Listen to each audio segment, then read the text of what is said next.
anymore. Yes, I was a broken woman. Yes, I didn't love me. Yes, I decided to settle for what wasn't best for me.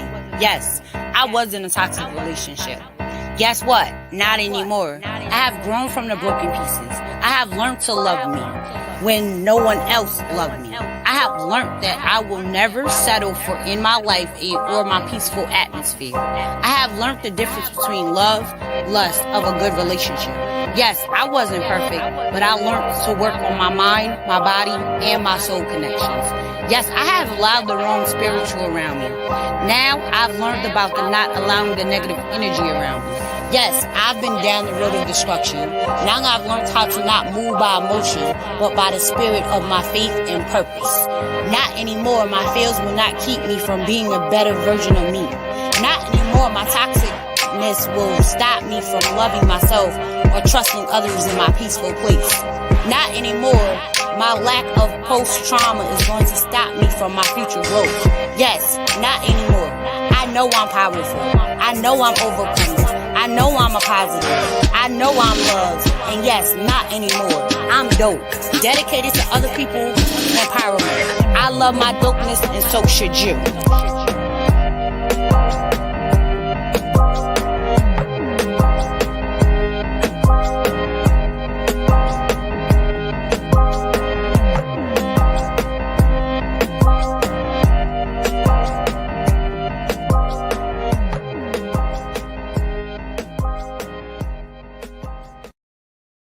Hello. Thank you. Today we are back with the Domestic Violence and Breast Cancer Awareness, the iSpeak Conference. And today we have Miss Kimberly Henry in the building. Yep, about to totally mess up your last name. Words, tongues twisted. But thank you for being here today and sharing your story and who you are. So tell them who you are and then go into your story. I'm about to go in the back scenes of it. The floor is yours. Thank you for having me. And having two first names, first and last name, was always a challenge. So I am Kimberly, and I have a business that is $1 million memoirs. And I am a newly entrepreneur that I've stepped into this as of November of last year.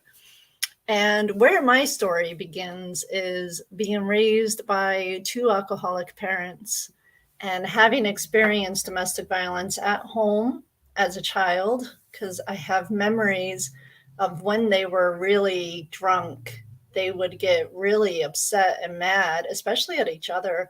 And I can remember things being like tossed at each other in the living room.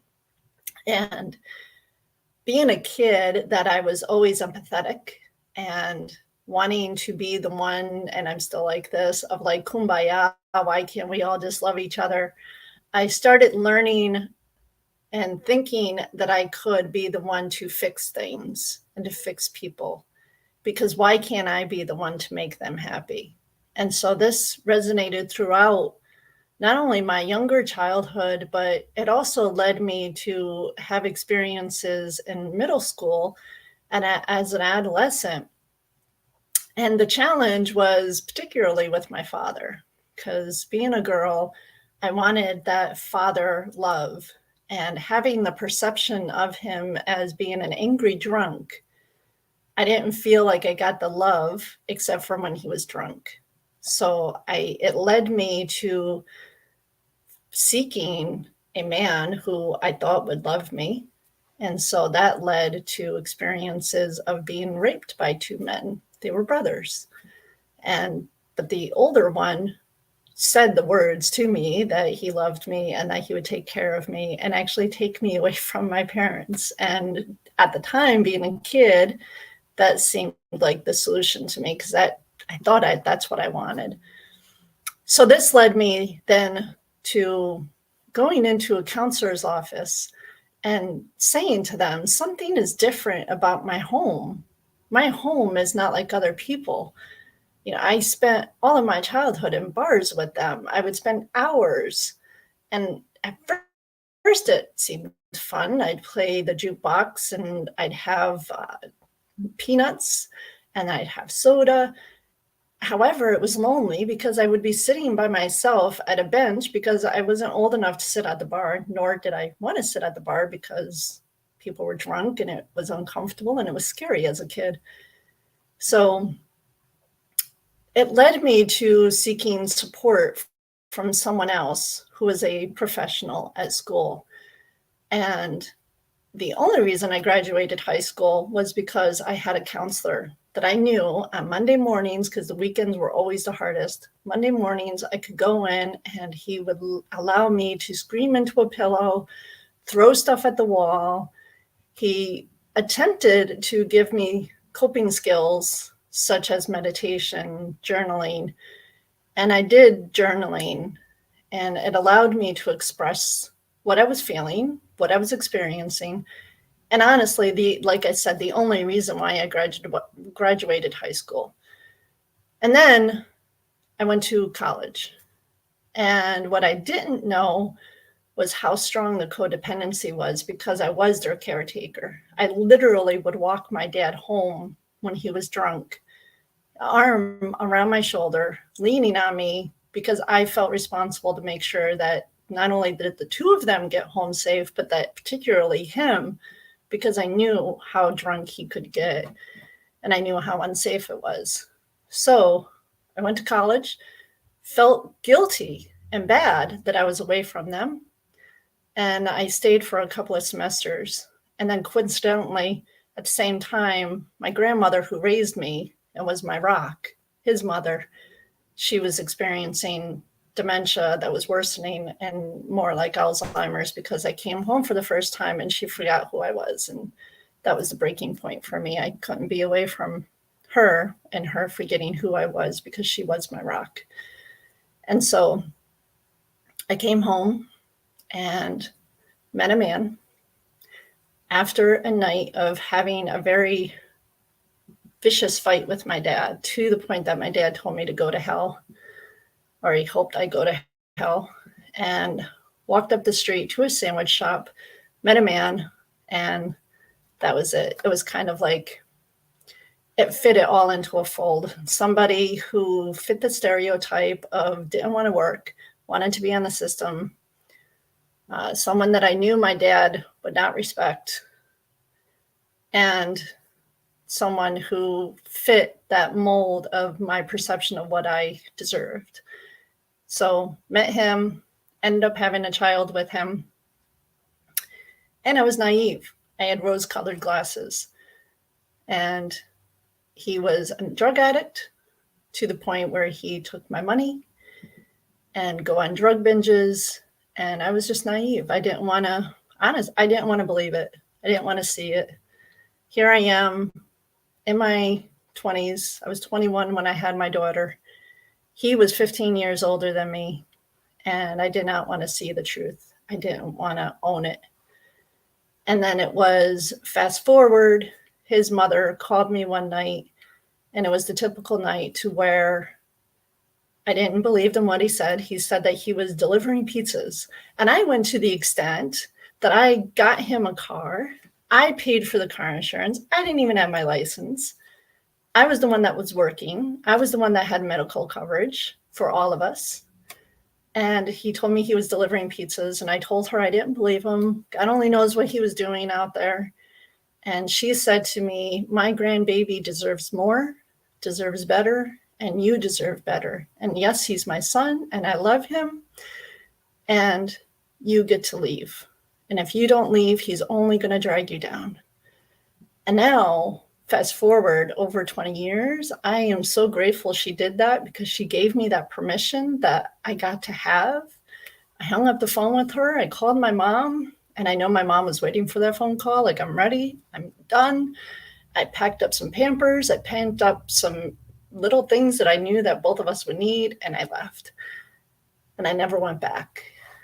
However, the following 18 years, he did everything he could to make my life a living hell, and including the suspicious, and I know that now it's confirmed because of other reasons, but sexual abuse on my daughter. And so it was years of family court. It was accusations against me to make me wrong, to make me look bad.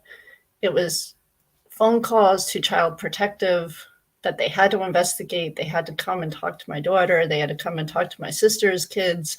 They had to come and talk to my sister because I lived with her for a little while. And it went on for years, 18 years, I dealt with this. And through that whole time, the one thing that got me through was my daughter. I knew that I wanted to protect my daughter. I knew that I didn't want her to suffer the way that I perceived myself as suffering through my childhood, basically raising myself. So I took everything on that he was throwing at me, figuratively. And so now, fast forward, she's 24. She is now living in Europe as a model, and she's creating her life on how she wants to live. And he has not been in her life at all. She was 5 years old the last time she saw him. She saw him in a supervised visits because we did the whole supervised visits as well. And so she chooses how she wants to live now. And I'm in a place of gratitude because I went through years of being angry with him and years of being angry at myself because why did I allow myself to experience all of that? And then even when I chose to be single, going through all of these family court and all of these police calls and all of these child protective calls, and being scared because I knew what he was capable of. And I didn't know the extent of what he would go to, because I did finally get a permanent order of protection when I was threatened that if I had a gun, I'd put it to your head. So I was scared for so many years, for my life, for my daughter's life. And I now realize what I really did was I created my childhood all over again. And I mean that in a way of a man who was emotionally unavailable, a man who attempted this need of wanting to control, or I perceived I was being controlled. So I recreated it all over again. And that, especially that feeling of feeling unsafe, because my entire childhood, I felt unsafe. I didn't know when the next bomb, figuratively, was going to be dropped on me. And so I went and then met another man and was in a relationship for over 13 years with him. The difference is that he did not use drugs. He did not drink alcohol. So I convinced myself, oh, this is not domestic violence because it's neither of those. However, he was a workaholic and he was emotionally unavailable. So again, it took me over 13 years because I worked with a state agency for domestic violence, and I had them come into a local church, do a presentation about domestic violence so other people got to experience this because I've already experienced it. And in that, while I was doing it, I realized, wow, my current relationship is also domestic violence because I, again, created the childhood of a man being emotionally unavailable and working constantly. So just a few years ago, I decided to leave that relationship when my daughter went to Europe. And so now I'm in this place of really looking at myself. I'm really looking within myself, and I'm really checking in with myself to see, what am I experiencing? What do I want? So then I have that clarity and my purpose of helping others, especially all of you that are watching this now, because I hope that my story resonates with someone. Even if one of you resonate with this and it makes a difference, like that's my purpose. And so that is my story. And thank you for all of you listening. And I am looking forward to seeing all of your comments. You're muted. I can't hear you. My bad. Yeah, I've been doing this all the time. You know how you so used to it just being on. But can you give them some signs of what they should be looking for as far as domestic violence or verbal abuse or how you say Oh my gosh. non-available? Because some Yeah. people might not see it. You said you was in a relationship Yeah. for 13 years. So, can you give them some signs Yeah. to look for, some things to be aware about? You know, I didn't mention this. And the important thing about my story is when my sister did literally drag me to family court so that I would take action on this, because I was still in that place of feeling like I could fix him as far as my daughter's father. I sat down with a not-for-profit person who was in the courthouse and sat down with her, and she went through, does he say this? Does he do this? Does he do this? Everything on that was yes, yes, yes, yes. Does he call me names? Does he put me down? Is he derogatory? Is he telling me that I can't do anything and that I'm basically nothing? Is he saying to me that nobody else is going to want me?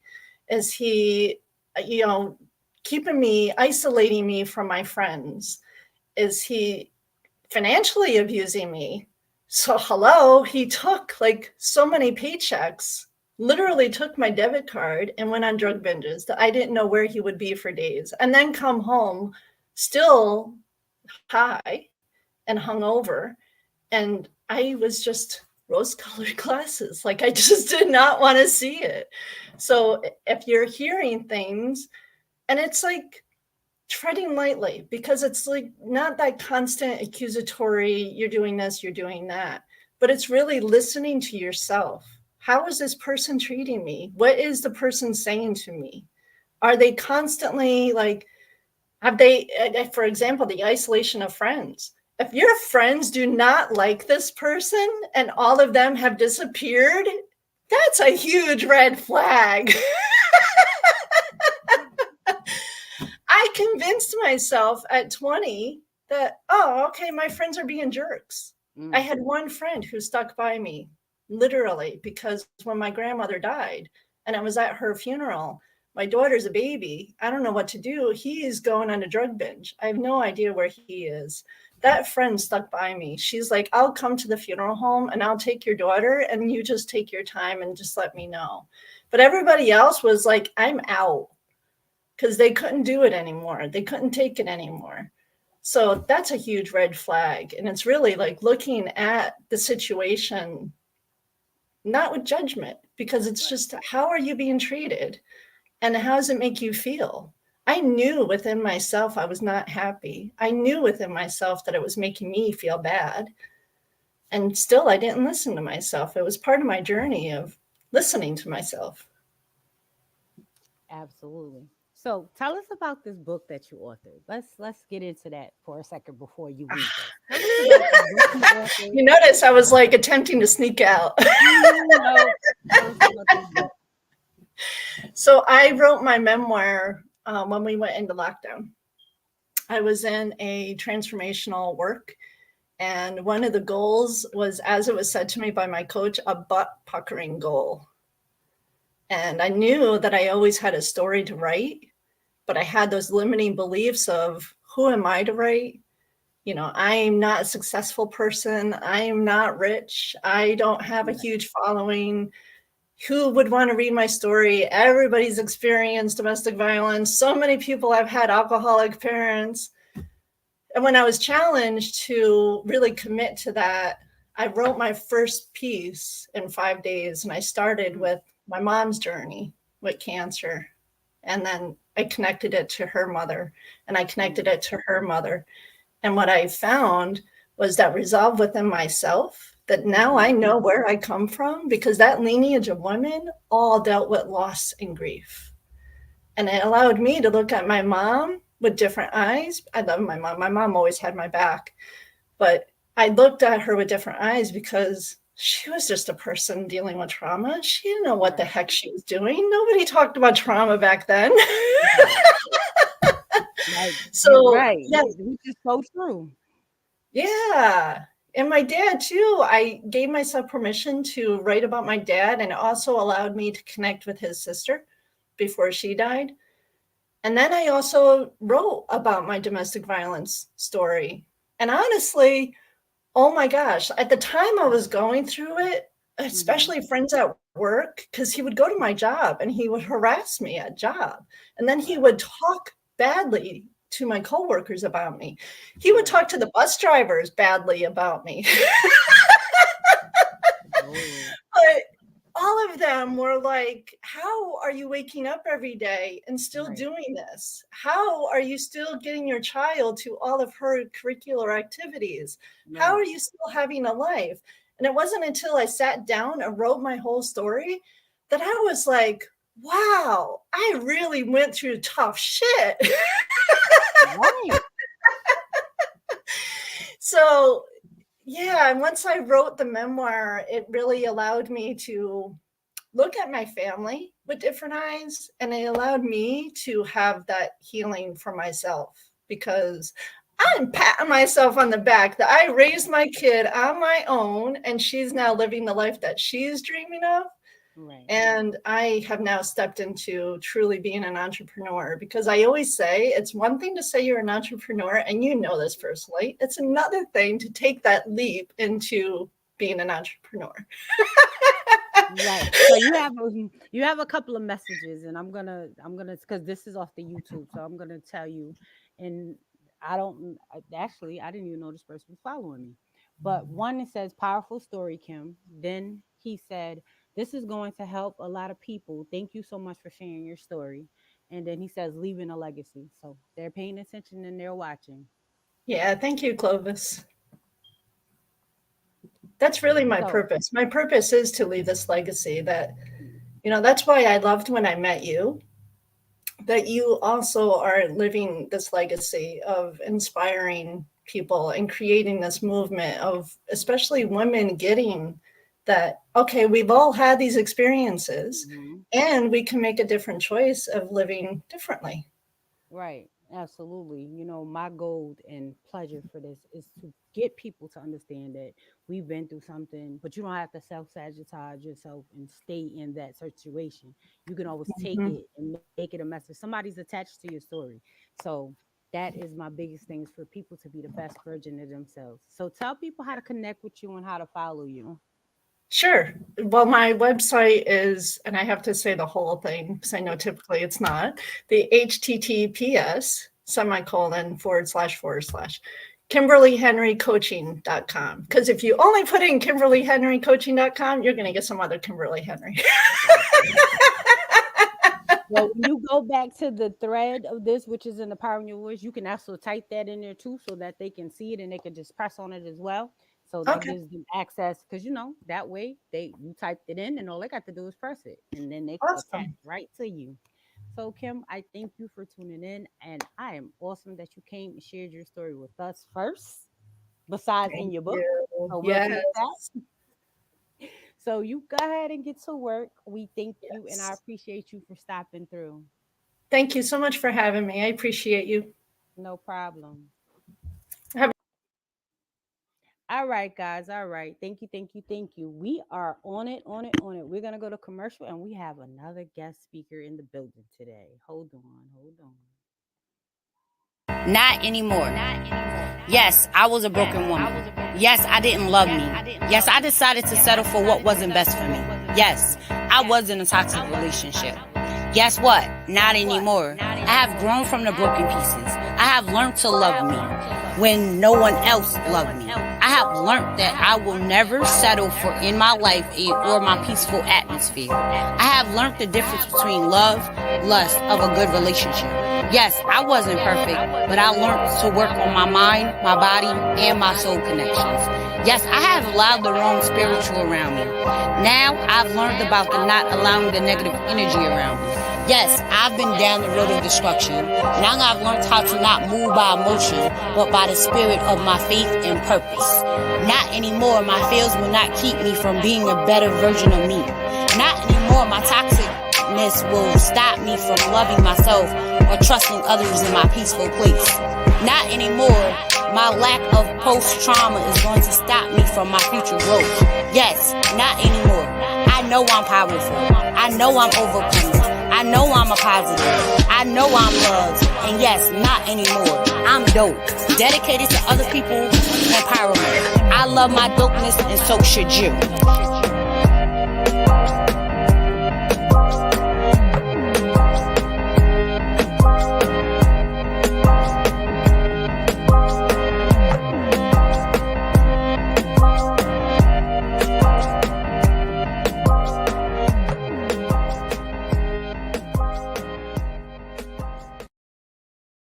Hello. Thank you. We are back and we have. Hi, Tasha. How you doing? I'm good. I'm so good. How That are is you? good. I am great. I can't complain on this Sunday afternoon. And it is a pleasure to have you in the building. So, can Of you tell them who course. you are, what you do? And then after that, you get into your story. I'm heading to the back. Yes. Okay. Well, I'm Latasha Ramsey Cyprian. I'm from Louisiana. I am a credit repair specialist, life coach, author, speaker. My name of the company is Optimum Life Credit Solutions, and I am very big on breaking generational curses, women empowerment, teaching financial literacy. So I'm honored to be here today because what I want to talk about today is domestic violence and how finances can affect women staying in domestic violent relationships. A lot of times people will stay in a relationship because they don't have the lack of money or lack of finances. So today I'm just going to talk a little bit about how those two play a really important role. And my goal is to be able to educate women so that they're able to be financially literate, financially secure in the event they are ever able if they're ever in a situation where they're being domestically abused, they're able to leave. I don't want the lack of finances, lack of low credit score. I don't want that to ever be a reason why a woman is going to stay. So I'm going to just talk a little bit about how they two work together. Okay. So we all know that domestic violence affects people from all walks of life. More than 1 in 4 women in the U.S. have experienced sexual or physical violence or stalking by an intimate partner. So that's right at about 25%. Domestic violence, unfortunately, is a global issue. It comes in many forms across the world. Different patterns such as physical, sexual, emotional, economic abuse, also verbal abuse. One of the hardest issues to overcome for victims of financial violence is the ability to survive without depending economically on their aggressors. It's clear that many people don't understand why women have left abusive relationships and why do they return. A lot of times people say, well, why do you keep coming back? If you know he's going to do this to you, why do you keep coming back? But it's a lot of times it's a deeper issue. Many people blame the victim for returning, by suggesting they like it. Not necessarily, doesn't necessarily mean that they like it. But we have to understand, if a woman does not feel like they can go somewhere and afford to live on their own, if they have children, a lot of times they stay, unfortunately, in these violent relationships. So the reason that a lot of the times women return is really complex, and it has less to do with the content of the woman's character and more to do with the effects of abuse. It's widely known that an abused woman may leave her abuser 7 to 8 times before she leaves permanently. Y'all, 7 to 8 times before they leave permanently. That is a lot of going back and forth. 85% of women who leave abusive relationships return. So this statistics are very high. And what I want to do, I want to lower these statistics by educating the women, by helping them learn that we need to save money. We need to put money aside for when they say rainy days. Okay, this could be a rainy day, but we have to be educated. We don't know what we don't know. So my goal is to help educate women to be able to leave if they're ever in those situations. So a lot of times not having economic support makes it harder for abused women to leave violent relationships, and it increases the risk of returning to the violence. Become fundamentally important. As measures aimed at providing immediate protection to survivors of violence, protection orders that mandate the aggressor to continue providing financial support to survivors. It includes paying the rent, mortgages, and other expenses. This is key to pulling survivors out of the cycle of violence. Financial assistance guarantees that victims can afford housing, they can afford child care and health insurance, among other basic necessities. providing them with the stability that they need to regain control of their lives and be free from the cycle of violence. To provide better safeguards for victims of domestic violence, the legislation needs to ensure that women have access to protection systems that alleviate the financial stress derived from these abusive relationships.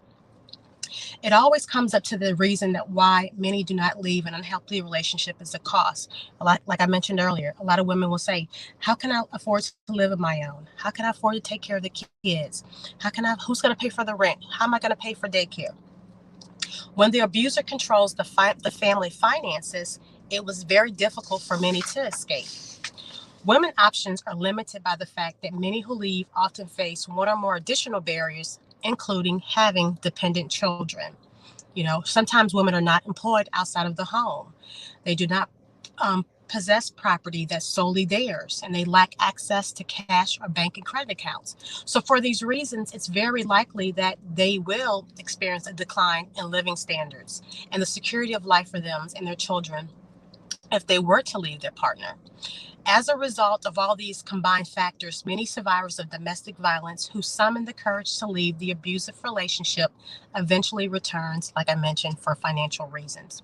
So generally, when both partners in a relationship have economic security and anatomy, instead of one partner holding all the financial power, it reduces financial dependence and supports gender equity, which are both associated with lower rates of intimate partner violence. Second, when families are able to meet their basic needs, including having housing and money for utilities, this also lowers levels of stress and conflict, which in turn can reduce the likelihood of domestic violence.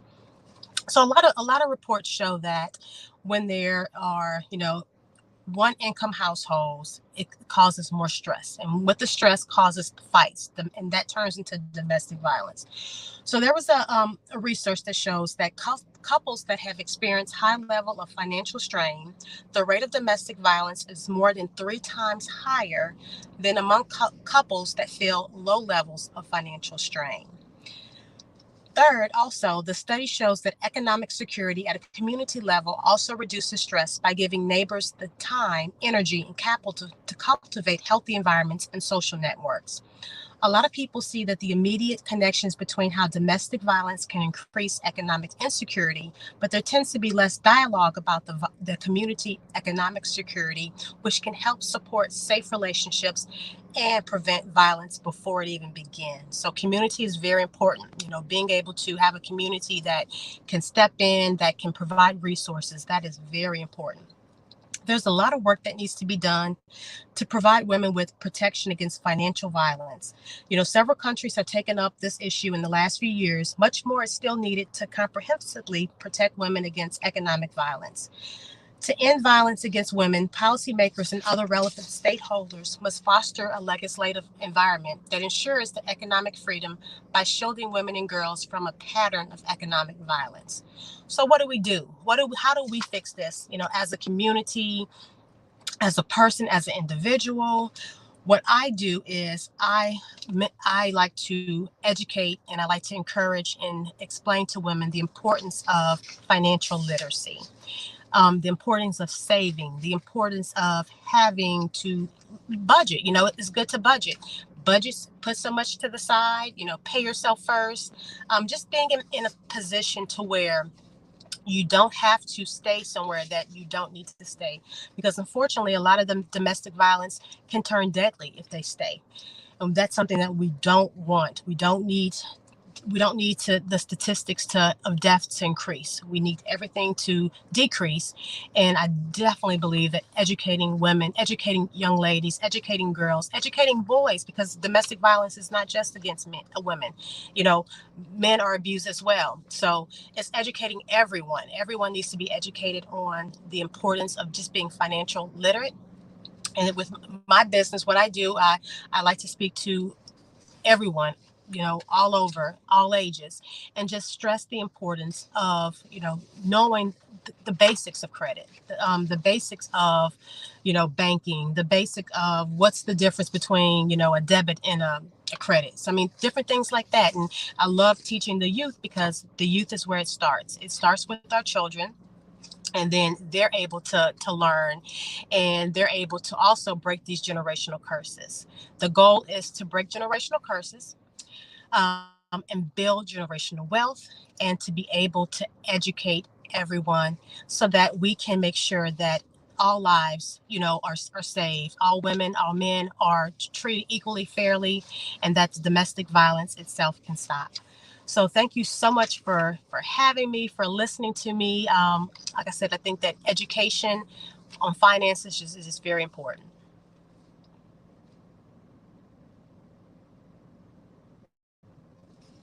I was muted. I did it again. But thank you.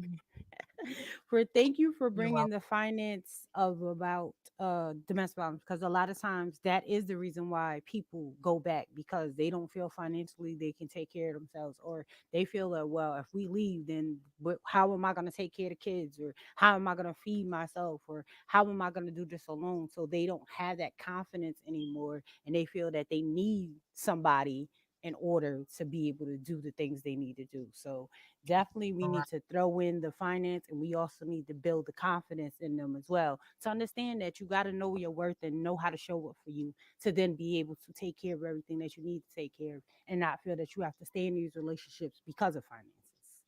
You're right. You're so right. And we all know that knowledge is power. So Right. with that power, that knowledge comes power. And like you mentioned, it comes a confidence, because it Hmm. is. People can verbally beat you down, or Right. domestically, or beat you physically, to where you lose all power and you feel like Absolutely. big, and you feel like you are not worthy of anything. And that's not the case. We are all worthy of living a life full of purpose. Right. So can you tell them like how to contact you, and Yeah. how to work with you? Because listen, I'm telling you, she is the bomb at credit building. Listen, I'm telling you, y'all better go get her and get them finances together. Yes, yes, yes. So yes, you can definitely reach out to me on Facebook. I am under Latasha Ramsey Cyprian. Again, the name of my company is Optimum Life Credit Solutions. I have a Facebook page. Feel free to follow me. You can also give me a call. My number is 985-237-2597. And you can also go on my website and you can book a consultation. You might not need credit repair. You might just need somebody, just credit coaching, or just coaching Hmm. on how to budget. A lot of times we don't know how to do that, or how to save. So I definitely help. And it doesn't have to just be with credit. It could be just anything dealing with finances. So my website is www.optimum, which is OPTIMUM, life, LIFE, credit, Solutions, Solutions.com. So www.optimumlifecreditsolutions.com. I look forward to helping anyone the best that I can. I'm all about educating the community. I'd love to see the number, the statistics decrease with domestic violence. A lot of our friends have gone through this, a lot of family members. It's sad, but we need to do something about it. Everyone needs to, take a stand and just take responsibility. So that I'll be doing my part. Absolutely. Also, can you tell them about Girl Don't Count Me Out? You hear me? I said, can you tell them about Girl Don't Count Me Out? I can't hear you. I can't hear you. It's probably because of your phone. Was it just ringing? Hello? Can you hear me now? No?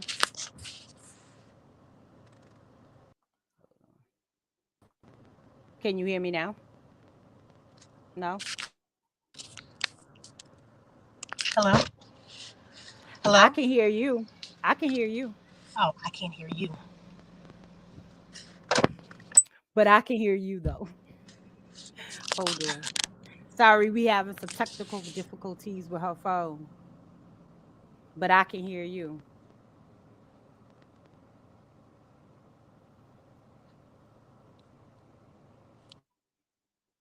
Can you hear me now? Oh, her phone thing.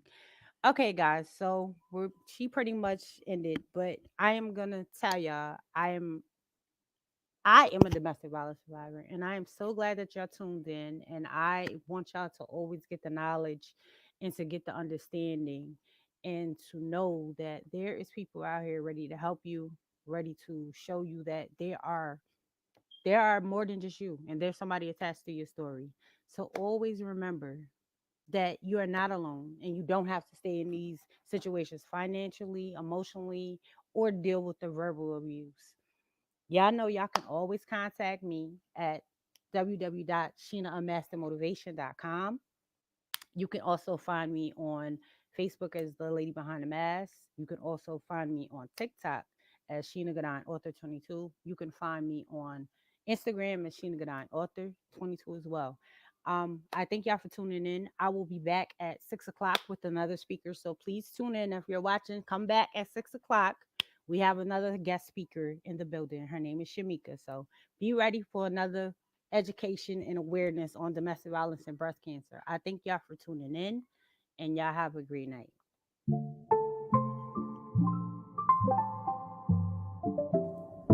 Introducing to some and reintroducing to others. Speaker, entrepreneur, motivational coach, and author, Sheena Godine. If you wish to contact her, you can contact her via email at sgodine16@gmail.com, or you can visit her website